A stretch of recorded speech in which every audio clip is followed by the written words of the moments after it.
Hello বন্ধুরা, আজকে আমি বানাইছি কাঁঠাল বীজের পকোড়া।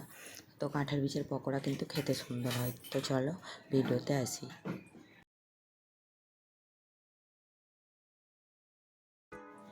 পকোড়া বানানোর জন্য এখানে আমাকে কাঁঠাল বীজ জোগাড় করে নিতে হবে। আর বন্ধুরা, এই কাঁঠাল বীজগুলো কিন্তু ছিল শুকনো। শুকনো মানে হচ্ছে কাঁঠাল বীজগুলো সাথে সাথে খাওয়ার পর যেই বীজগুলো হয় সেটা কিন্তু নয়। এটা আমি রোদে শুকিয়ে নিয়েছিলাম যাতে অনেক দিন থাকে।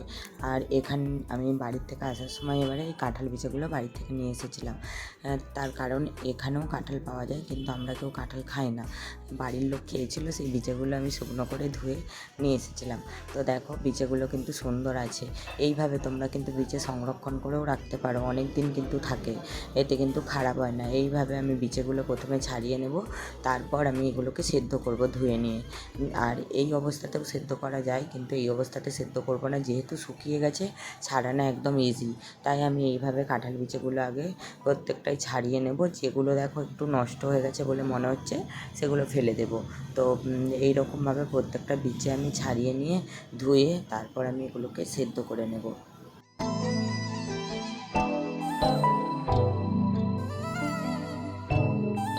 দেখো বন্ধুরা, কাঁঠাল বীজগুলো ছাড়িয়ে নিয়ে তারপর আমি এগুলোকে সেদ্ধ করে নিয়েছি। সেদ্ধ করে নেওয়ার পরে এই এই যে লাস্টে দেখছো, এই যে একটা লাল লাল খোলা আছে, এই খোলাটাকে উপর থেকে ছাড়িয়ে নেব।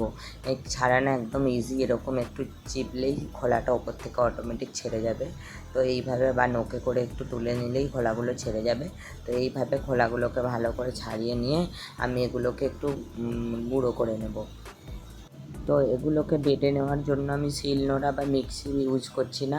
এই যে হামানদিস্তাটা আছে এর মধ্যে ভরে দেবো, দিয়ে ঠুকলেই কিন্তু এগুলো গুঁড়ো হয়ে যাবে সুন্দরভাবে। এগুলো তো নরম হয়ে গেছে সেদ্ধ হয়ে, এগুলো বাটার মতো হয়ে যাবে। দেখো এইভাবে এগুলোকে আমি সবগুলোকেই করে নিয়েছি। তারপর এখানে দিয়ে দিলাম 2 চামচ মতো বেসন। তারপর এখানে দিয়ে দেবো অল্প একটু লবণ, একটু একটু কর্নফ্লাওয়ার। এখানে দিয়ে দিচ্ছি, যেটা দিলাম ওটা হলো কর্নফ্লাওয়ার। আর তারপর দিয়ে দেবো অল্প একটু হলুদের গুঁড়ো, একটু লবণ, একটু লঙ্কার গুঁড়ো। আর তোমরা চাইলে এখানে পেঁয়াজ দিতে পারো, যেহেতু আমি নিরামিষ বানাচ্ছিলাম আমি কিন্তু পেঁয়াজ দিইনি, আর তোমরা চাইলে দিতে পারো। দিয়ে সমস্ত উপকরণগুলোকে একসঙ্গে মিশিয়ে অল্প অল্প জল দিয়ে এটাকে আমি মাখিয়ে নেব। তো সুন্দর করে মাখিয়ে নেওয়ার পরে যেভাবে পকোড়া ভাজে বেসনের, ঠিক সেইভাবেই বড়া ভাজার মতো ভেজে নিলেই খেতে কিন্তু খুবই সুন্দর হয়। তো চলো এবারে এটাকে আমি ভালো করে মাখিয়ে নিই।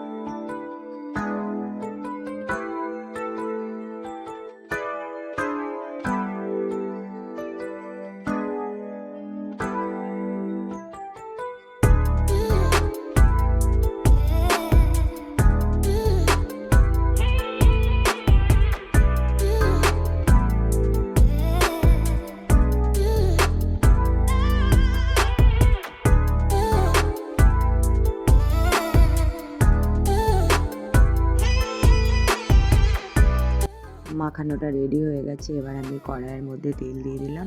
তেলটা গরম হয়ে গেলে এক এক করে বড়াগুলো দিয়ে ভাজার জন্য রেডি করে নেব। তেলটা গরম হয়ে গেলে এক এক করে আমি বড়াগুলো দিয়ে দেবো তেলের মধ্যে, আর উল্টে পাল্টে লাল লাল করে বড়াগুলোকে ভেজে নেব।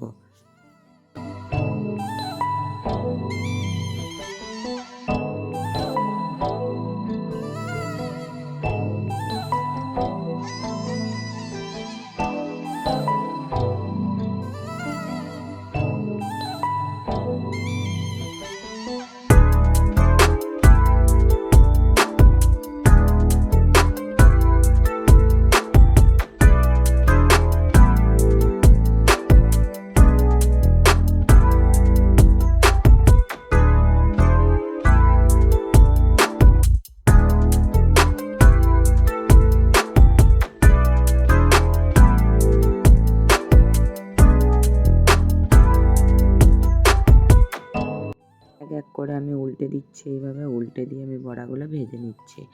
তো দেখো কেমন লাল লাল হয়ে গেছে, একদিকটা লাল হয়ে গেছে, তো আরেক দিকটা উল্টে ভেজে নিয়েছি। তো চলো বন্ধুরা, ভিডিওটা এখানে আজকে আমি শেষ করে দিচ্ছি।